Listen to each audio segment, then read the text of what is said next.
paz do Senhor, bom dia na paz do Senhor Jesus. Estamos aqui mais uma vez para a honra e glória do Senhor, para estarmos apresentando mais uma videoaula, onde o tema da nossa aula de hoje é a vinda de Jesus em glória. Eu sou Deniese, membro da Assembleia de Deus de Ribeira do Pombal, pastor presidente e pastor Demétrio Paim, sou professora da Escola Bíblica Dominical da classe de senhoras, juntamente com o presbítero Ciderval. Estamos trabalhando a revista dos últimos acontecimentos e hoje estaremos falando sobre a vinda de Jesus em glória. Nós temos acompanhado semanalmente temas relativos ao final dos tempos e nós já passamos por algumas etapas, estamos na ordem dos acontecimentos. Nós tivemos o arrebatamento da igreja, que nós aprendemos que é em um abrir e fechar de olhos. Nós tivemos os galardões, Tivemos as bodas do Cordeiro e agora falou-se também sobre a grande tribulação e agora estamos falando da vinda de Jesus em glória. O que precisamos entender? Nós aprendemos na Bíblia, acreditamos que nós cremos pela fé em Jesus Cristo, que as etapas finais, que nós não sabemos quando acontecerá, somente o Pai, nós acreditamos estar próximos pelo fato de vermos os sinais. Os sinais que a Bíblia relata, nós estamos vendo eles nesses últimos dias. Mas pode ser a qualquer momento e pode não ser. O que cabe a nós como igreja é estarmos preparados como se Jesus viesse hoje. Esse é o papel principal da igreja. E quando a gente vem estudando e acompanhando as pessoas que estudam este tema, após o arrebatamento da igreja, terá um período de 7 anos, que inclusive fala lá em Daniel sobre esse período. E esses 7 anos, aqui no mundo, na terra, estará acontecendo a grande tribulação, que nós já estudamos também, que é dividida em 2 etapas, 3 anos e meio de falsa paz, e os 3 anos e meio o anticristo realmente irá manifestar-se quem ele é. Só que durante esses 7 anos que estará acontecendo aqui no mundo a grande tribulação, nós, a igreja de Cristo que fomos arrebatados com ele, estaremos no céu em glória. A etapa será a seguinte: terá o período do julgamento, um julgamento que não será para condenação. É um julgamento onde estará sendo galardoado os salvos, de acordo com as suas obras. Porque como Deus é um Deus justo, não seria normal todos estarmos lá numa mesma hierarquia, digamos assim. Mas iremos ter galardões de acordo com como nós vivemos aqui na terra. Sendo que esse tribunal, de forma nenhuma, irá nos condenar a voltarmos do céu, digamos assim. Mas é simplesmente para um galardoador, galardoando, recebendo os galardões. Após esse período dos galardões, irá ter o grande dia, que é um dia tão esperado, tão falado, que é as bodas do Cordeiro. Que é ali onde estará, como a gente costuma dizer, a grande ceia do Senhor. Onde todos os santos, todos os salvos estarão reunidos. Desde a criação do mundo até a geração que for arrebatada. Então, todos estarão lá. Moisés, Adão, Josué, todos os apóstolos, todos estarão lá. E o próprio Jesus Cristo estará também. E todos os anjos. Então, assim, será uma grande festa. Será um grande acontecimento. Só que depois disso, cumprindo-se o que a palavra de Deus diz, quando estará tendo o final do período da grande tribulação, verdadeiramente Jesus Cristo virá em glória nos céus. Aí já será diferente do arrebatamento, porque no arrebatamento a palavra de Deus diz que é num abrir e fechar de olhos e ninguém verá. Será arrebatado assim, nós estaremos tendo uma vida normal e do nada desaparece. Aqueles que são salvos desaparecerão.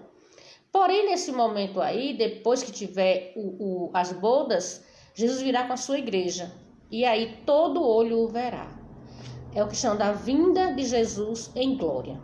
É interessante compararmos que em Isaías fala-se de um Jesus, de um Messias sofredor, né? Levou sobre si as nossas dores, o cordeiro, né, que foi levado, né, ao matadouro, o mudo, que foi morto por nós, por mim, por você. No entanto, no Apocalipse, já fala de um Jesus Cristo glorificado. Ele já virá para exterminar aqueles que estão aqui fazendo mal. E nesses 7 anos, nesse período que ele desce em glória, e todo olho o verá, estará acontecendo a batalha do Armagedon, que é um acontecimento também que está na Bíblia, que é algo muito, muito devastador. É uma guerra como nunca se viu e nunca se verá. É um acontecimento catastrófico. Onde as nações que se rebelaram contra Jesus se unirão ao anticristo no intuito de destruir a Israel. E essa guerra vai haver uma destruição muito grande, como nunca se ouviu falar. É algo assim humanamente inexplicável. E é nesse momento que Jesus irá descer em glória. Ele descerá no Monte das Oliveiras, onde quando ele pisar ali, o monte se fenderá. Tudo isso são algo que deve ser estudado mais profundo no Apocalipse. Não tem como a gente estar fazendo isso aqui. E aí será os acontecimentos para que venha se, instituir o reino milenar de Cristo, né? Que após essa guerra que ele, claro, vai vencer, aí ele estará, iremos ter o milênio, né? Então, falar. E aí, aqui na revista, na introdução, nós temos nossa lição dessa semana, está dividida em 3 partes. A primeira parte é Jesus voltará e todos o verão. A segunda parte, Jesus voltará para dar devida recompensa aos ímpios e para livrar Israel do extermínio. E a terceira parte é a preparação para o milênio. Quando fala de Jesus voltará com poder e glória, como eu já falei, após as bodas do Cordeiro, Jesus voltará com os santos, como prometeu aos seus discípulos, e sua vinda será visível aos olhos de todo mundo.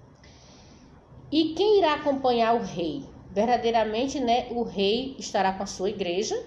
A palavra de Deus em Apocalipse diz: e viu o céu aberto, e eis um cavalo branco. O que estava sendo sentado sobre ele chama-se Fiel e Verdadeiro e julga pela peleja e justiça. João registrou uma visão do cortejo real que acompanhará Cristo em sua vinda para assumir o governo total.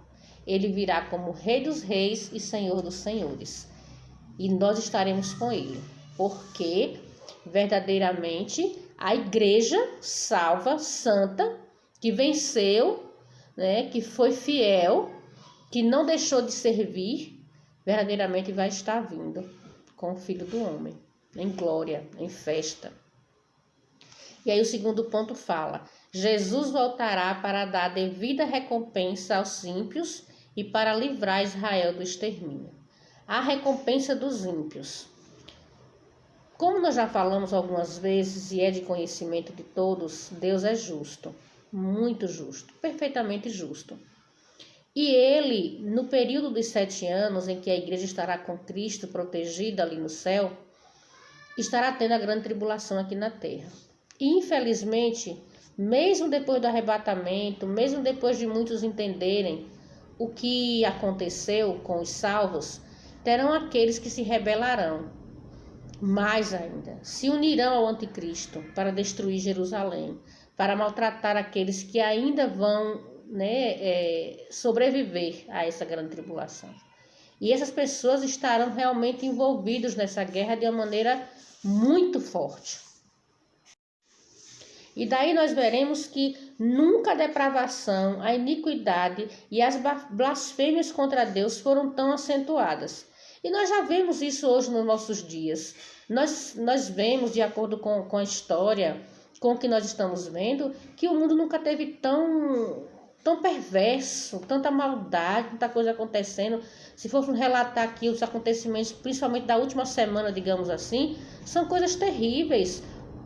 O ser humano perdeu o amor ao próximo, o ser humano perdeu a dignidade, as verdades virou mentira, as mentiras virou verdade, o conceito de respeito, de comunhão não existe mais, o desejo desenfreado pelo poder, pelo ter, pelo estar acima, isso tem levado o ser humano a se vender, a se prostituir, a mudar os seus conceitos. Então, tudo isso está muito fora do controle. Nós conhecemos histórias na Bíblia em que chegou um momento que Deus não suportou mais e ele destruiu. Temos o caso muito claro de Sodoma e Gomorra.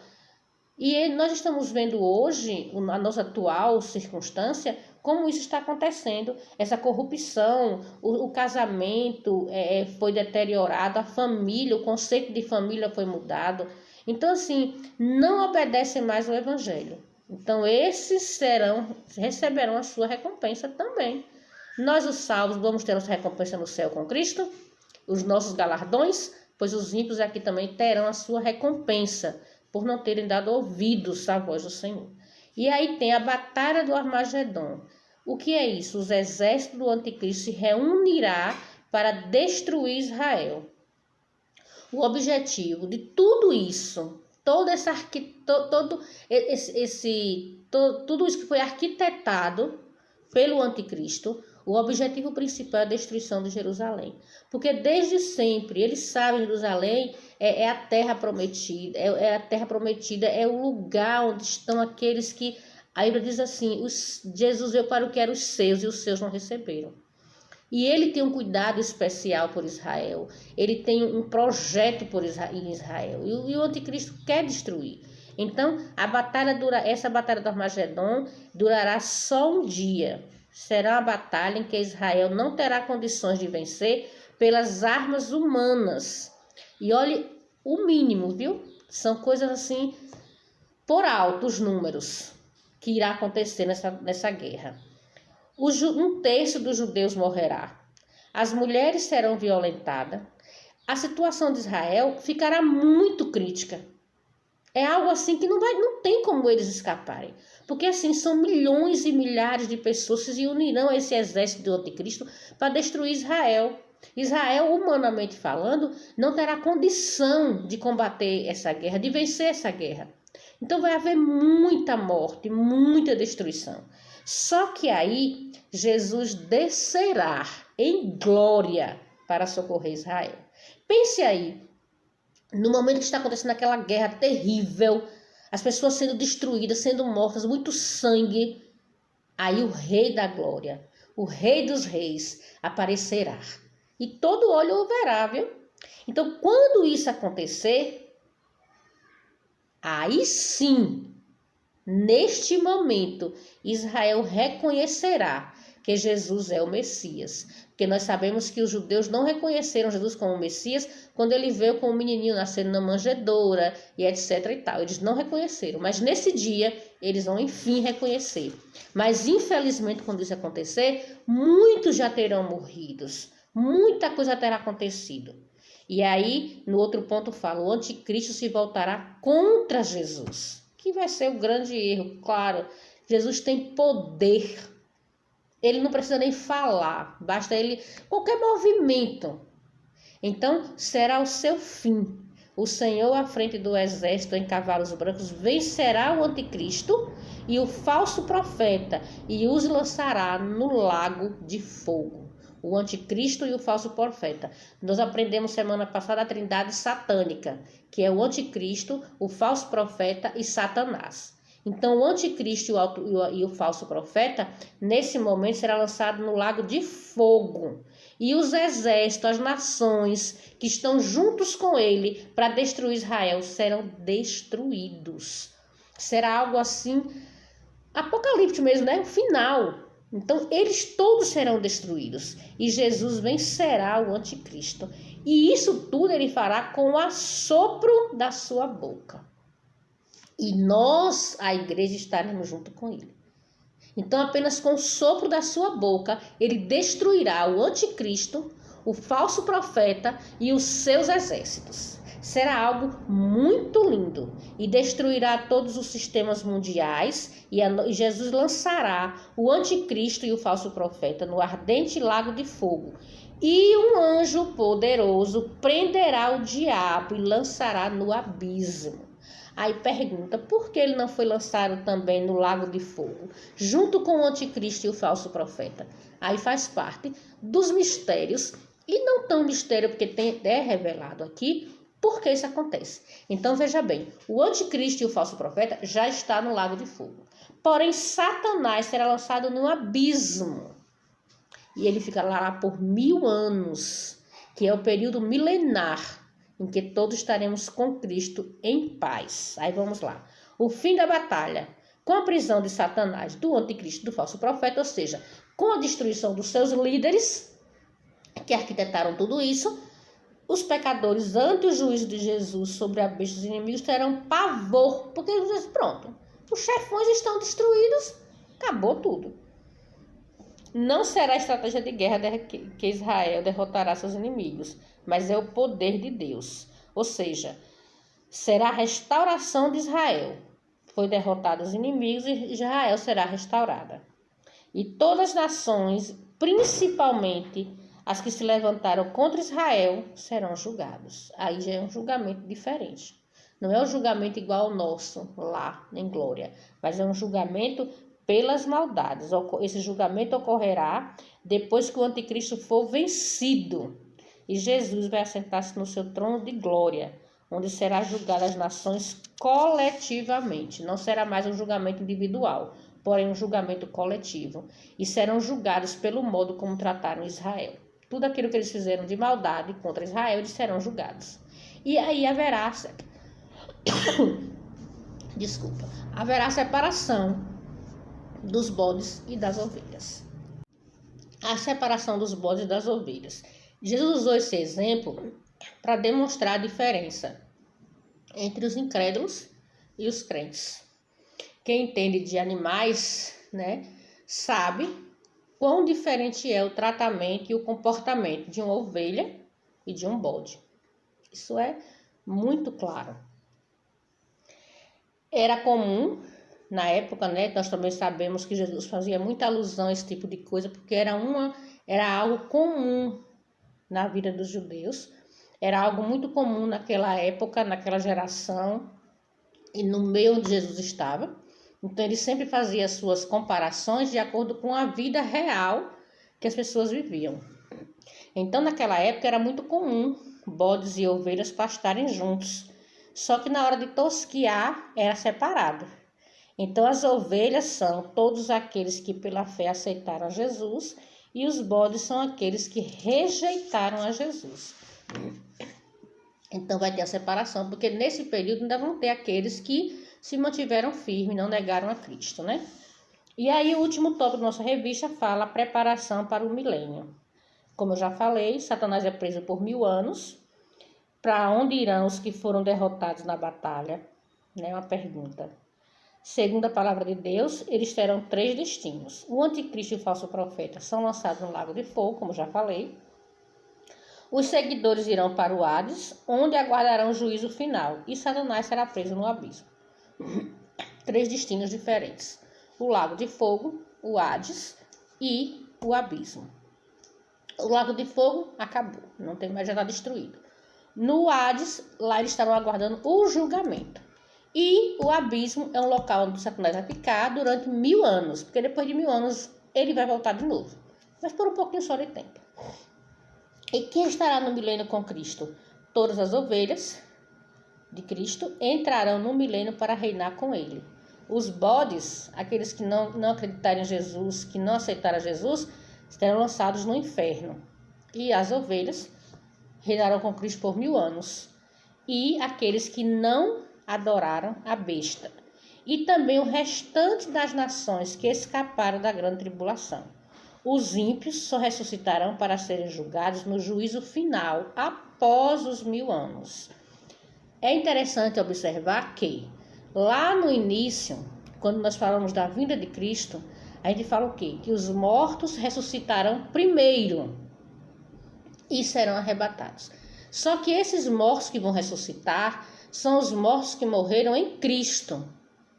Aqueles que morreram sem Cristo só vão ressuscitar nesse período aqui, ó, para serem julgados no juízo final, após os 1000 anos.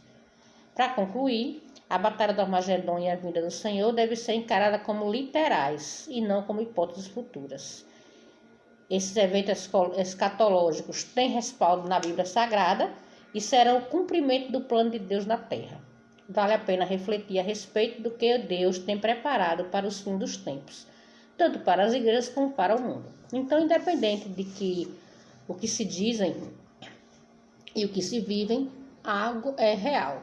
Jesus vem buscar a sua igreja, seremos arrebatados, participaremos do tribunal de Cristo, participaremos das bodas do Cordeiro, em seguida viremos com Jesus em glória para destruir o anticristo, o falso profeta e Satanás, e viveremos 1000 anos em glória.